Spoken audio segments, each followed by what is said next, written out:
Hi everyone, good day. In this video, I'll be teaching you how to post photos and videos on Threads.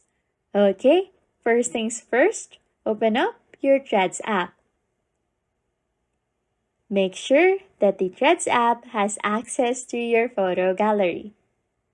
Once here, tap the pen and paper at the bottom center and click on the paper clip to add an attachment. You can choose either a photo or video from your gallery for you to post. After adding the chosen photo or video or both, you can comment on it. And at the bottom, you can adjust the comment and repost settings for the thread. After that, after checking, you can then publish your post. Anyways, if you like content like this, don't forget to subscribe to this channel or comment down below any tutorials you want us to make so we can help you.